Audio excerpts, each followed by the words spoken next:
Merci pour la parole que tu vas nous adresser. Merci Saint-Esprit parce que nous savons que tu es à l'œuvre. Voilà pourquoi nous voulons pousser notre cri de joie. Nous voulons te célébrer.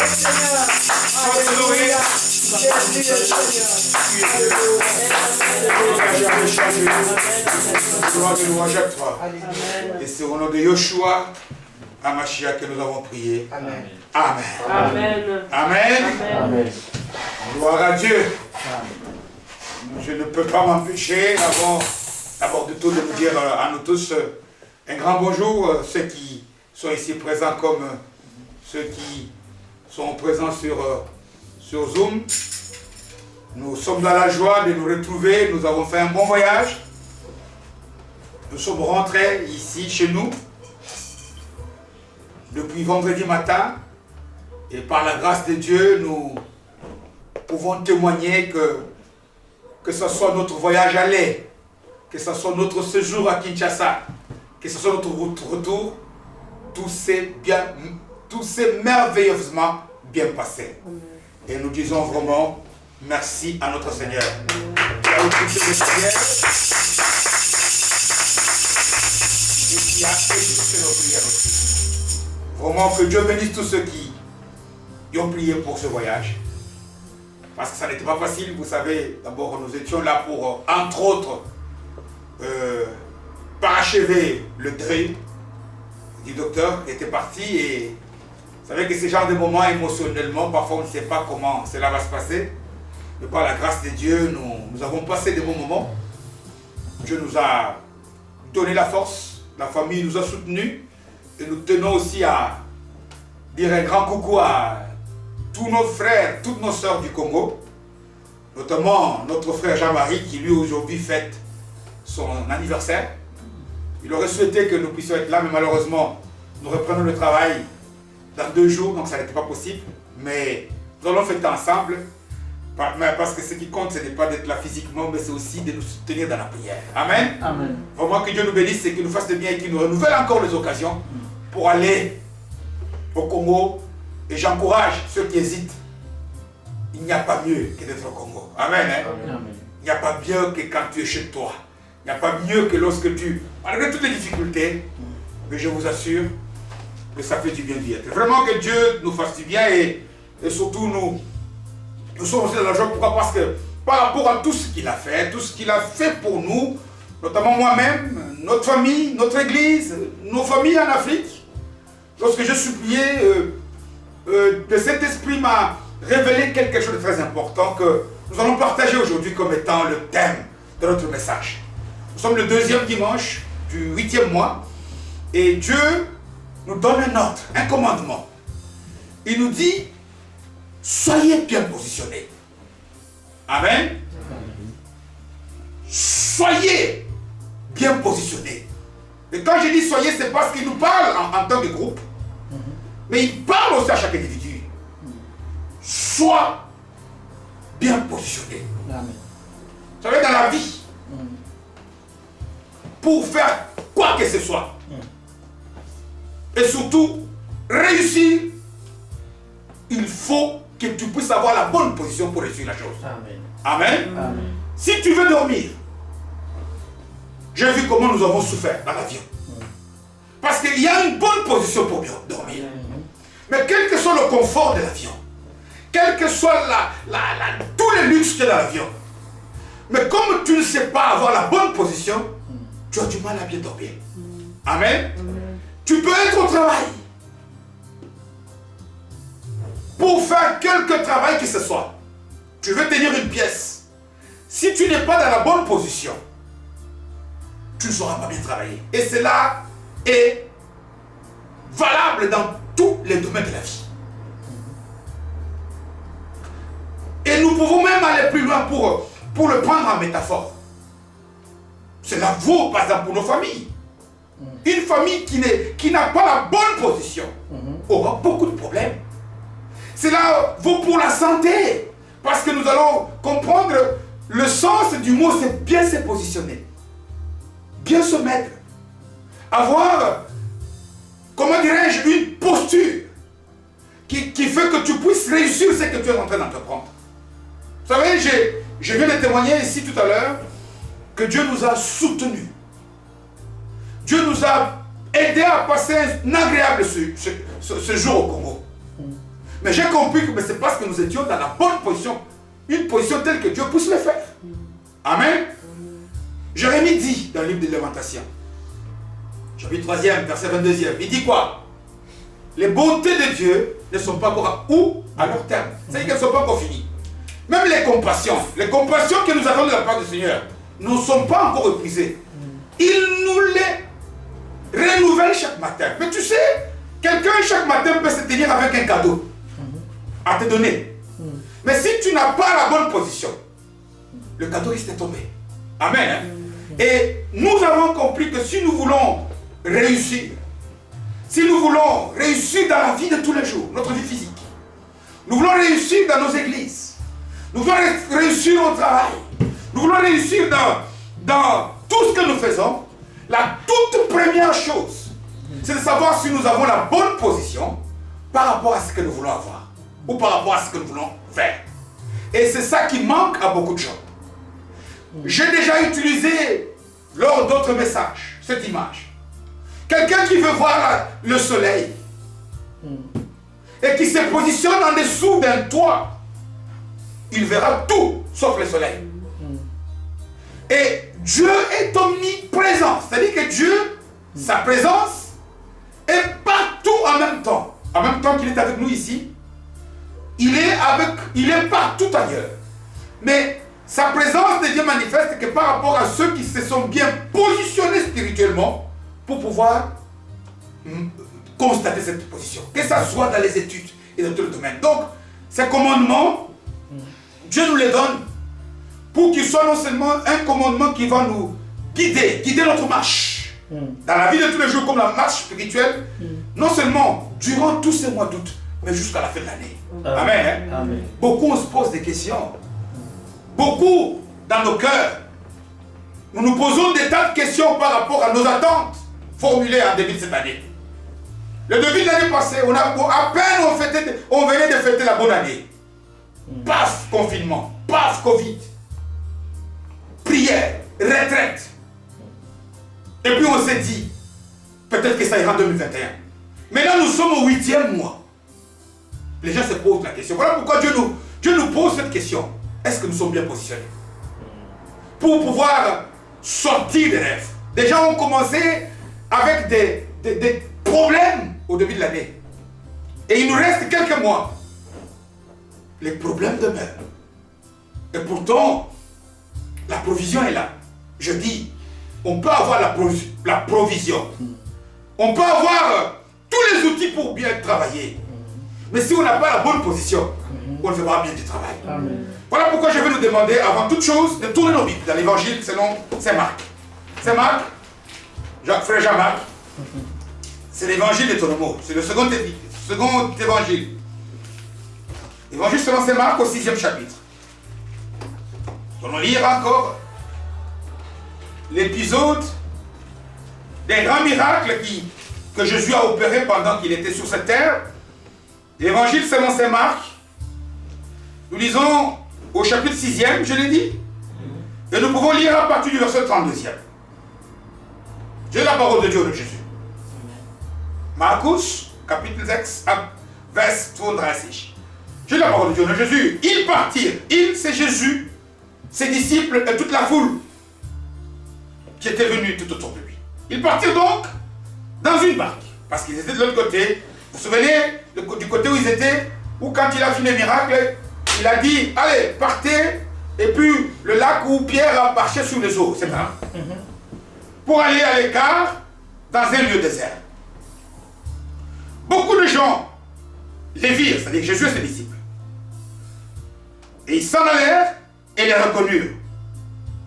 Et de toutes les villes, on a couru à pied, on les devança au lieu où ils se rendaient. Dans ce 34e, quand il sortit de la barque, Jésus vit une grande foule et fut ému de compassion pour eux. Parce qu'ils étaient comme des brebis qui n'ont point de berger. Et il s'est mis à leur enseigner beaucoup de choses. comme l'heure était déjà avancée, ses disciples s'approchèrent de lui et lui dirent, ce lieu est désert et l'heure est déjà avancée. Renvoie-les afin qu'ils aillent dans les campagnes et dans les villages des environs pour s'acheter de quoi manger. Jésus leur répondit, donnez-leur vous-même à manger. Mais il lui dit, irions-nous acheter de pain pour 200 deniers? Parce que c'est ce qui leur restait. Hein? Ce qu'ils avaient en poche. On suppose que c'est Judas qui gardait, qui avait dit, il n'y a que 200 deniers. Et leur donnerions-nous à manger? Il leur dit, combien avez-vous de pain? Allez voir. Ils s'en assurèrent, répondirent, 5 et 2 poissons. Avec le petit, comme le signal de l'évangile. Alors il leur commanda de les faire tous asseoir par groupe sur l'herbe verte, et ils s'assirent par rangées de 100 et de 50. Verset 41e, il prit les 5 pains et les 2 poissons, et levant les yeux vers le ciel, il rendit grâce. Puis il rompit le pain et les donna aux disciples, afin qu'ils les distribuent à la foule, et il partagea aussi les 2 poissons entre tous. Tous mangèrent et tous furent comment? Rassasiés. Parole du Seigneur.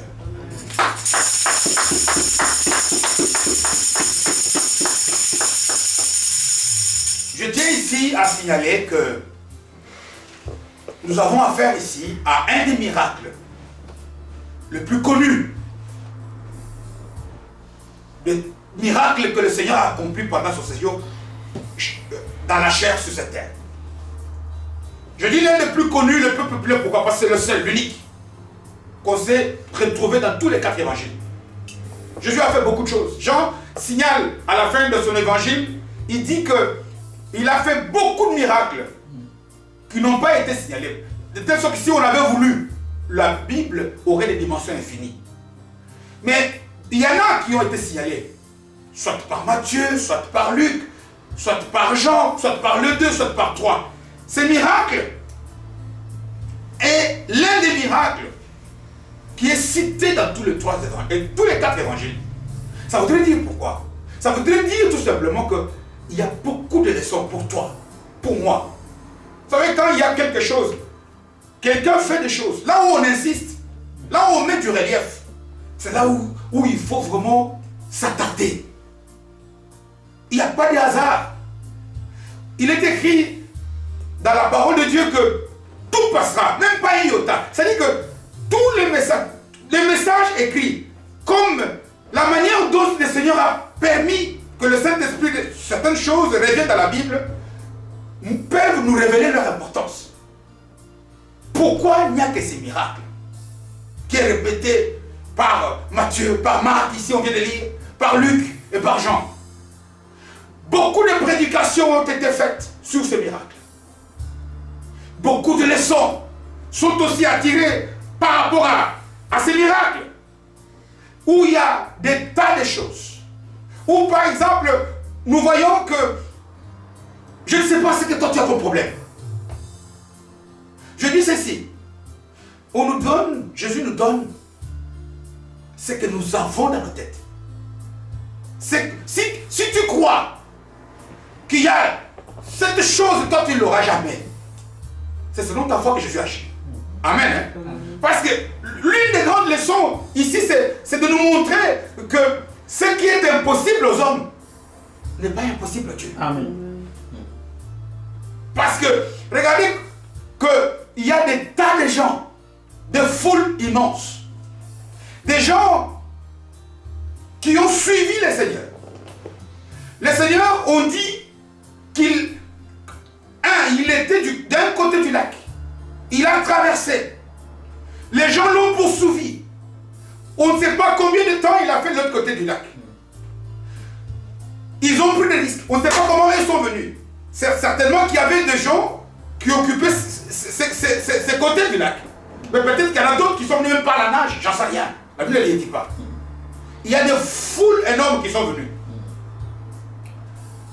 Quand on cite, notamment dans Jean, on nous dit que il y avait au moins 5000 hommes, sans compter les femmes et les enfants. Et puis, on nous dit que Jésus était capable de prendre 5 pains et 2 poissons pour nourrir une foule immense. Ton problème, ne pense pas que la provision petite que tu as, elle est petite pour toi, mais elle n'est pas petite pour Jésus. Amen. Et puis, nous voyons aussi que non seulement Jésus est capable de rendre l'impossible possible, mais il y a aussi une leçon qui nous montre que ça ne sert à rien de compter sur les hommes. Les hommes sont limités. Parce que je ne peux pas m'imaginer. Ça, sont les interrogations dans ma tête. Je réfléchis. Les gens quittent. Quand tu quittes chez toi pour aller au travail, tu arranges ton sac. Mais tu arranges aussi ton box. Hein? Tu pars au box où tu mets du pain. Je ne peux pas m'imaginer que quand Jésus a demandé à ces gens, donnez-leur à manger vous. Ils pouvaient ne fût-ce que dire, nous n'avons que ça. Non. Il n'y a que ces petits enfants. Moi je crois que d'autres avaient aussi du pain, mais ils avaient caché. Hein? Peut-être qu'il y en avait qui n'en avaient pas. Mais s'il y a plus de 5000 personnes, plus, pourquoi je suis sûr? Parce que les 5000 personnes, on nous dit que ce ne sont que les hommes. Mais il n'y avait pas que d'hommes. Il y avait des femmes, il y avait des vieillards. Cesse de compter sur les hommes. Quand je dis les hommes, c'est quoi? C'est que tu peux, quand tu es malade, va chez les médecins. Amen. Hein? Amen. Mais le médecin n'est capable de te traiter que jusqu'à comment dirais-je, au niveau le plus élevé de ses connaissances. Amen. Hein? Ne considère pas ce que le médecin a dit comme étant le point final. Lorsque tu n'as que 200 deniers, c'est bien. Peut-être que ton problème, pour ton problème, tu as besoin d'1 million. Ne te dis pas dans ta tête que c'est fini. Présente tout simplement le don que tu as à Jésus.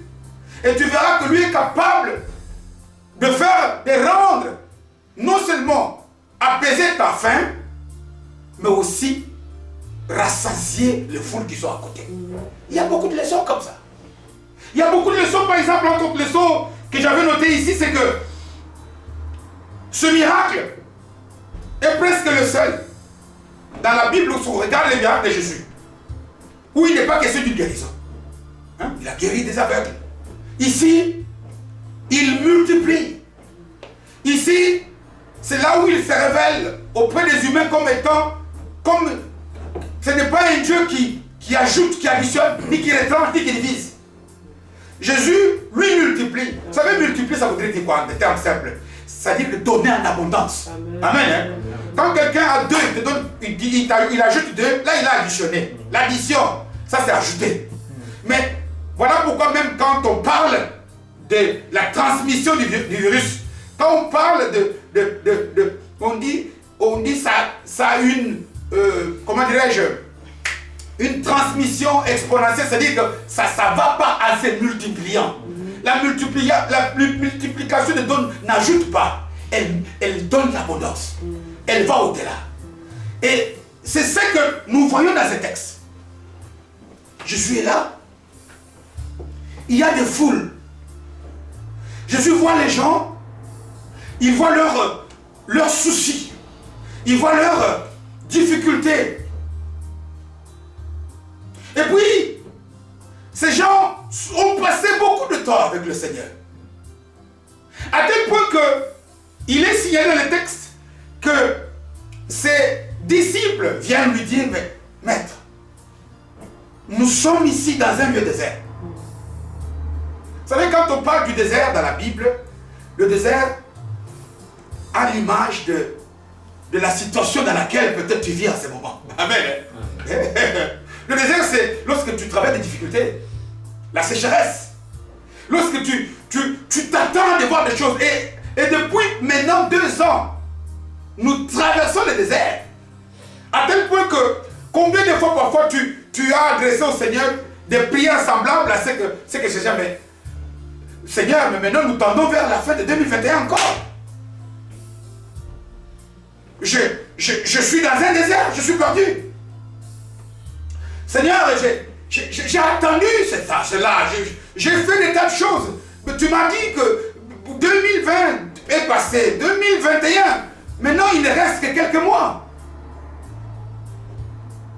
Mais regardez que le Seigneur, capable de tout, il dit à ces gens, il leur pose la question. Jean spécifie très bien que c'était pour les éprouver. Donnez-leur à manger. Pour voir un peu quel est le niveau. Pour nous donner la leçon que je vais dire ici que si tu espères auprès des avocats, auprès de ton travail, auprès de la science, auprès de ton père, auprès de ton pasteur, tu vas échouer. Non pas qu'il est mauvais, parce qu'à un moment donné, il sera limité. Il y a des limites qu'il ne peut pas dépasser. Et celui qui est capable d'aller au-delà des limites, il n'y a que le Seigneur. Amen. Amen. Ça, c'est ce qu'il a voulu faire comprendre ici. Mais lorsque, avant de leur donner la provision, avant de leur donner quelque chose, au verset 39e, c'est ça qui donne le thème de notre message. Qu'est-ce qu'il dit si on veut reprendre le verset 39e? Il dit quoi? Avant qu'ils ne fassent à manger, il est capable. Il leur dit, alors il leur commanda de les faire comment? Asseoir. Quel est le message que nous tirons? Quand Jésus dit, parce que quand on dit ici, Marc dit, il leur commanda de les faire asseoir. Ça veut dire que, qu'est-ce qu'il a dit? Allez, faites-les asseoir. Amen. Hein? Amen. Ça veut dire quoi s'asseoir? C'est que le Seigneur leur dit, il a vu que ces gens-là étaient dans une position qui n'était pas bonne pour pouvoir avoir le miracle. Parce que quand on parle, quand tu dis à quelqu'un, parce que ces gens, on ne sait pas, je ne m'imagine pas ici que tous ces gens étaient debout. Quand nous sommes en train de faire un culte ici, il y en a parfois qui sont à genoux, il y en a parfois qui sont debout, il y en a parfois qui sont assis. Mais lorsque tu regardes quelqu'un qui vient, qui sonne chez toi, Sœur Gracia, paf, tu regardes, c'est le pasteur. Et puis tu me dis, pasteur, Fandanan, ça veut dire quoi? Qu'est-ce que tu veux dire par là? Quand tu dis à quelqu'un, reste assis, quelqu'un qui est debout, c'est ça le message qu'il donne ici. Prends la bonne position, calme-toi. Je te vois trop stressé. La plupart d'entre nous ici, nous ratons beaucoup de choses à cause de mauvaises postures que nous avons par rapport à la chose. Amen. Hein? Le Seigneur nous donne ici, et c'est ça la leçon que le Saint-Esprit veut nous apprendre par rapport à ce texte qui en compte des milliers des unités de leçons. C'est que tout avant que le Seigneur puisse faire quelque chose dans ta vie, assieds-toi. Amen. Amen. Ça dit calme-toi. C'est-à-dire prends la bonne position. C'est-à-dire que comment expliquer que quelqu'un, regarde, je peux voir le frère Aaron qui vient, qui a faim, qui au lieu de me dire papa j'ai faim, il se met à pleurer. Je vais lui dire quoi? Je vais lui dire mais calme-toi. Frère Aaron, assieds-toi. Mais pourquoi est-ce que lorsqu'on demande du calme à quelqu'un, lorsqu'on veut que quelqu'un un peu prenne de l'eau fraîche, pourquoi est-ce qu'on utilise l'image du verbe s'asseoir? Oui. C'est là où nous devons comprendre. Pourquoi? Parce que le verbe s'asseoir traduit beaucoup de choses. Amen. Hein? Amen. Je vais vous donner un exemple. Lorsque tu te présentes devant un chef, devant ton chef, tu entres dans un bureau, le chef vient, tu le vois. Quelle est ta position par rapport au chef? Toi tu es debout et le chef il est comment? Il est assis.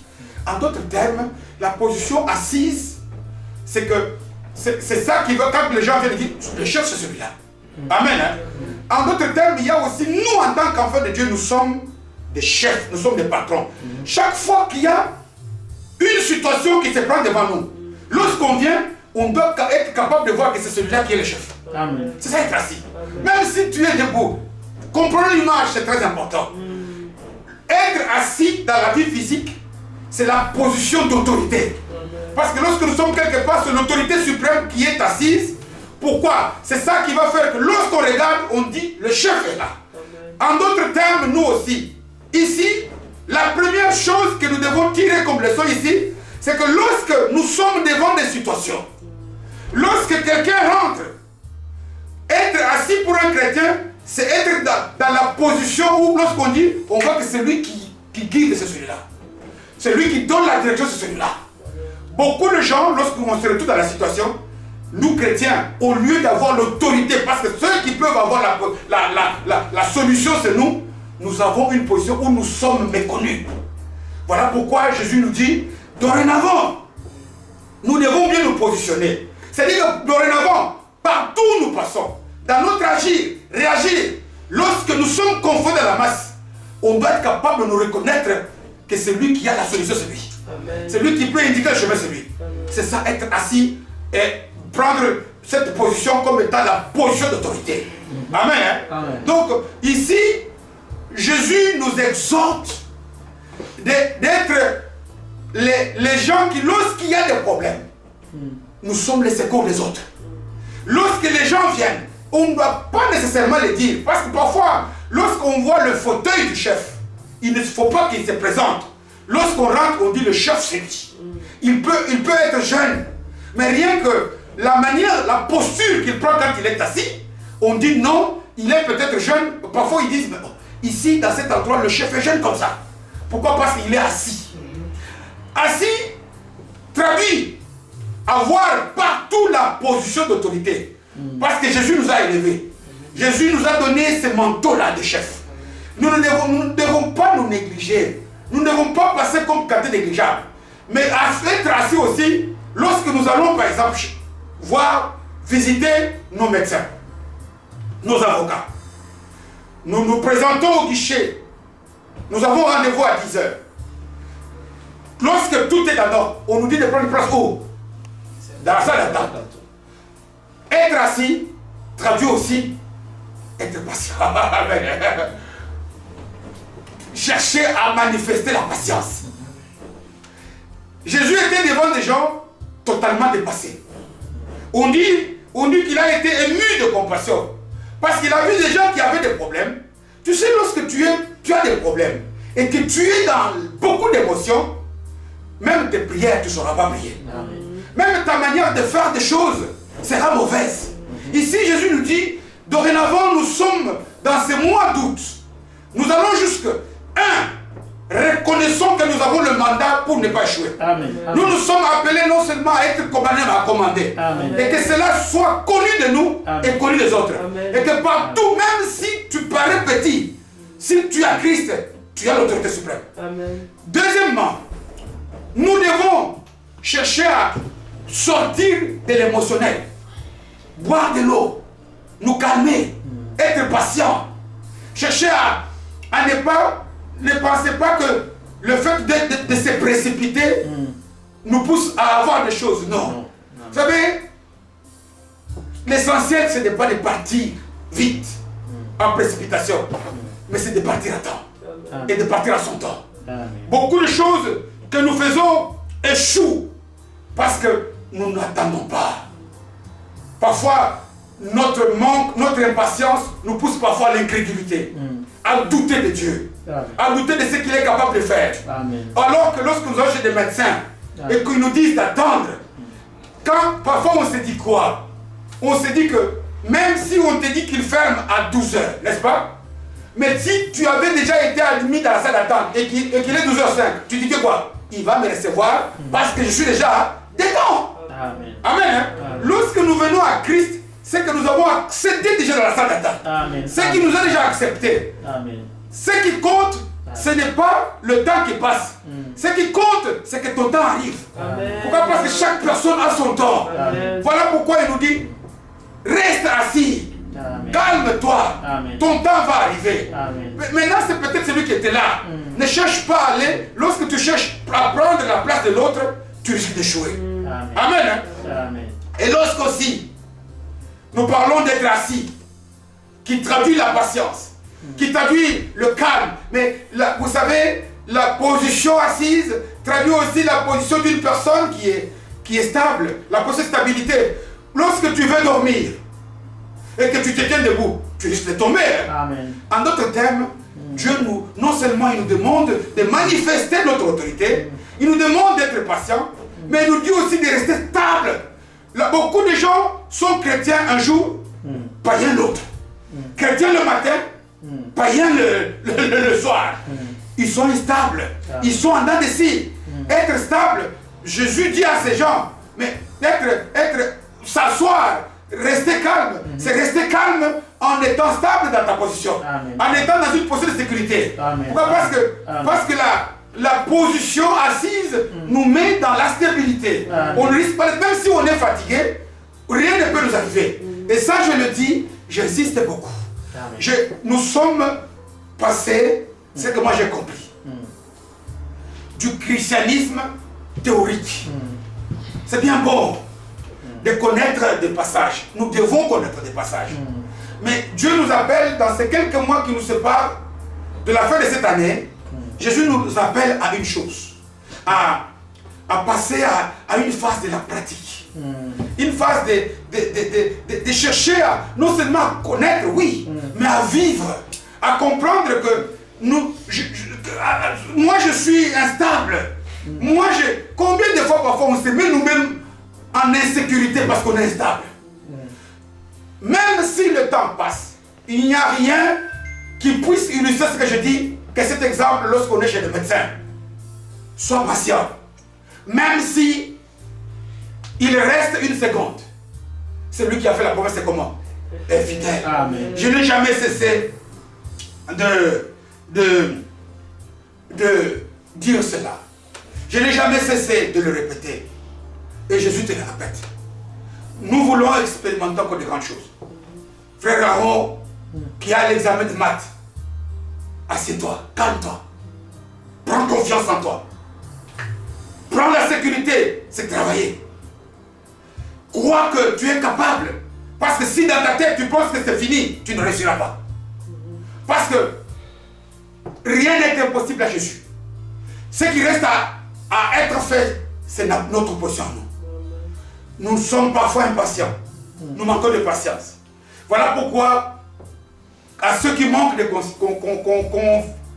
patience, le Saint-Esprit t'exhorte à ce que tu puisses travailler cela. Dieu nous dit d'être dans le repos. Je ne sais pas ce que tu manques. Je ne sais pas combien de temps tu le manques. Peut-être que l'attente devient longue. Mais il sait. Il sait. Chacun à son tour.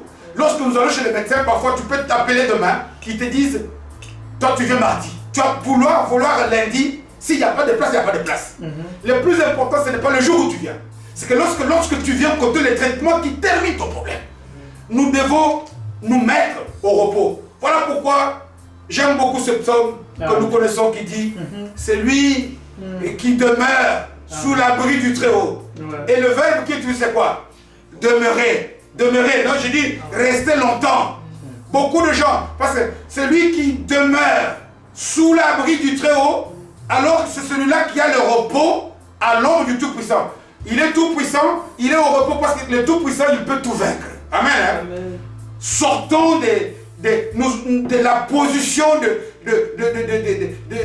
d'agitation. Sortons de la patience. Le temps de l'un, ce n'est pas le temps de l'autre. Tu verras que lorsque ton temps arrivera, tu ne regretteras pas. Amen. Parce que lui-même, il est conscient. Et surtout aussi, et c'est là que je vais te donner ce message, cette exhortation, qui est comme, pas un message, qui est comme une introduction d'une série de messages, où Dieu nous ouvre à apprendre beaucoup de choses. Quelle est la position pour prier? Quelle est la position pour travailler? Qu'est-ce que c'est que la patience? Qu'est-ce que c'est qu'avoir l'autorité en Christ? Qu'est-ce que c'est que demeurer en Christ? Voilà tout un tas de choses que nous devons chercher à vivre d'une manière pratique. Parce que je vais terminer ce message pour nous dire, regardez, lorsque, pour toi et pour moi, tu es aussi capable de faire ce que Jésus a fait ici. Pourquoi? Parce que lorsque nous prenons dans ces passages où il y a comme l'ombre de l'annonce de la Sainte Seine, n'est-ce pas? Parce que Jésus a multiplié du pain et il a nourri. Et le pain est le symbole de quoi dans la Bible? Le pain est le symbole de la parole de Dieu. Amen. Il est le pain de vie, Jésus. Amen. Parce que le pain est le symbole de Jésus. Et Jésus est le symbole de la parole. Amen. Il est la parole. Amen. Or, en d'autres termes, si même tu n'as que 5 paroles et 2 pains, tu es capable de nourrir l'humanité. Ne pense pas que pour faire le travail de Dieu, avec quelques paroles seulement, l'image de 5 poissons, et 5 pains et 2 poissons, tu es capable de nourrir l'humanité. Amen. Hein? Que rien ne nous arrête. Que rien ne nous limite. Prenons seulement la bonne position. Et le reste, c'est le maître qui le fera. Que Dieu bénisse sa parole. Amen.